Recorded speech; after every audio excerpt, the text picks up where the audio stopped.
You're listening to the Angela Henderson Online Business Show, episode 491. Hey there, you amazing human, and welcome to the Angela Henderson Online Business Show, the podcast that is designed for female entrepreneurs who want to make more money in a way that is in alignment for them. If you're looking for practical advice, proven strategies, and expert insights to help you navigate the challenges of growing your business, then you've come to the right place. Welcome, my friend. I am your host, Angela Henderson, a proud Canadian living in beautiful Australia, and I'm a business coach, consultant, and strategist who has helped thousands of women around the world build successful businesses. Through solo episodes and interviews with successful business owners, industry experts, and thought leaders, you'll get insider insights into what it takes to succeed in today's digital age. Whether you're struggling to scale your business, looking for ways to boost your productivity, or seeking ways to overcome the challenges of being an entrepreneur, this show has everything you need to succeed and more. So subscribe, pop your headphones on, and get ready to creating the business and life you deserve today by allowing the Angela Henderson Online Business Show help you create a winning strategy, develop the right mindset, and build lasting wealth.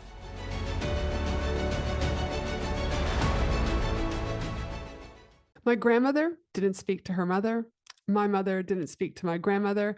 And for 14 years, I haven't spoken to mine. 3 generations, same pattern, same ending, until now. Today's episode is different. I'm not talking funnels, launches, or hiring. I'm talking about the thing that quietly is running your business right now without your permission. The patterns that you have inherited long before you even registered an ABN or wrote that first business plan. Stick with me today because this starts as a story about a photo of Chloe and it ends as one of the most important business lessons I've ever been taught and something that I'm super excited to share with you and teach you on the show today. Now, obviously, I wasn't there when my gram made her choice to go silent. I wasn't there when my mother made her choice either. But I know this, nobody in my family had ever stopped it. Nobody had looked at that pattern and said, this ends with me. Then I found out I was pregnant with Chloe, and something in me shifted instantly, not slowly, not eventually, but right then and there when I found out I was having a girl. I knew I would be the one to break the pattern. But here's what I didn't know. I didn't know what breaking it would actually cost me or what it would give me back in return. Those things I had no clue. I've talked about this on the podcast before, so I won't dress it up for you today, but I will just share to make sure that we're all on the same page. Walking away from my mother wasn't one dramatic blow up. It was years of me setting boundaries, telling her clearly what I needed and what I wouldn't tolerate, what would happen if her behavior kept going. And over and over and over again, those boundaries got crossed anyway.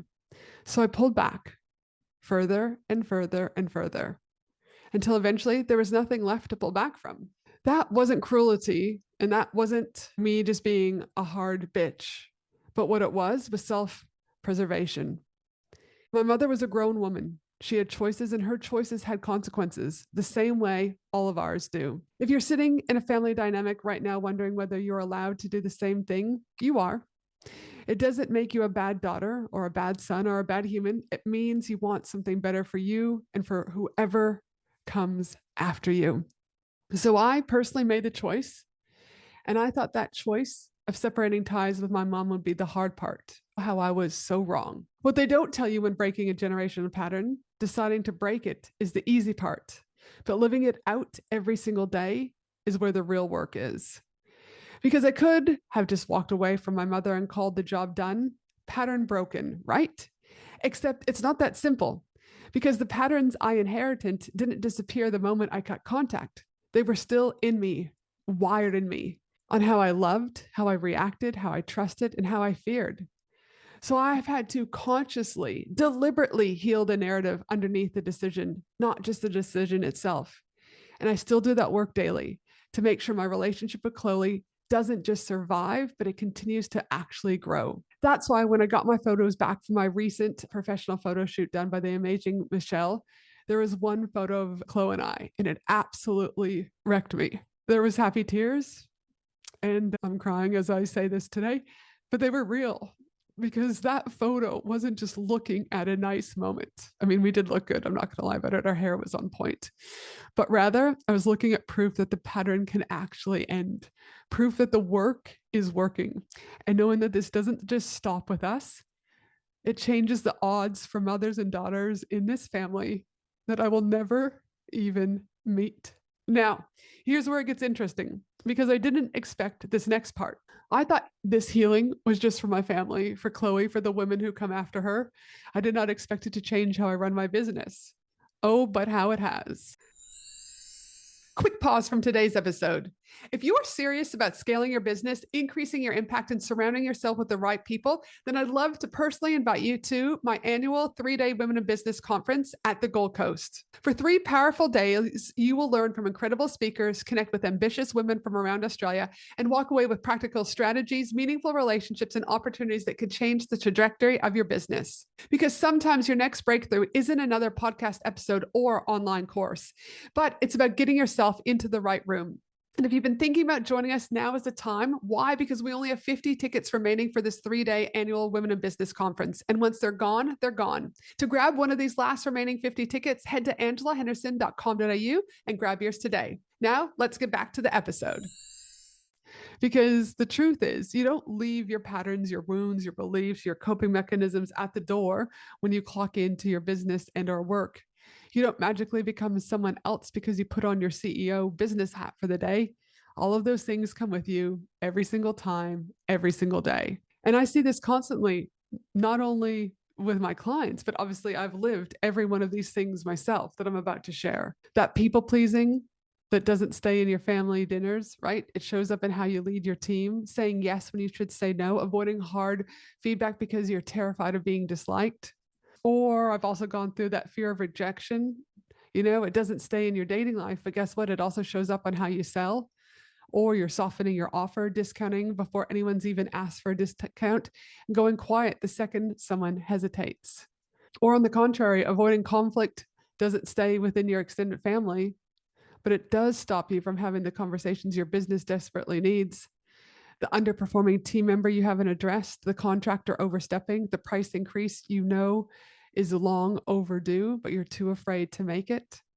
And a need for validation doesn't just stay in childhood, my friend. It has you making decisions based on what your mastermind group thinks or what your mother would say, what looks good, instead of what's actually right for you and your business. Stay with me a little bit longer because this next part is the one that surprises most people that I share with.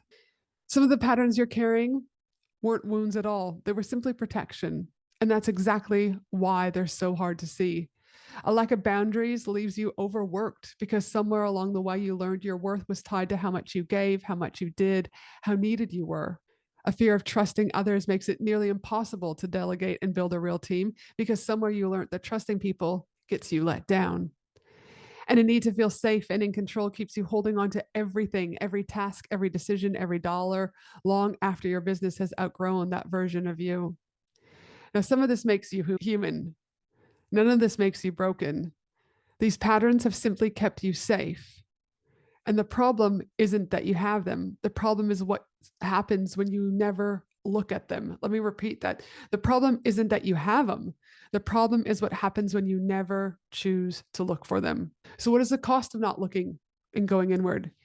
If you don't look at the patterns you're carrying, they don't stay quiet in the background. They show up loud. And they show up in how you lead, the decisions you make, the people you hire, the boundaries you set, the opportunities you take, the money you're able to hold on to. I've watched absolutely brilliant women have brilliant strategy, offers, marketing, hit the same ceiling over and over and over again.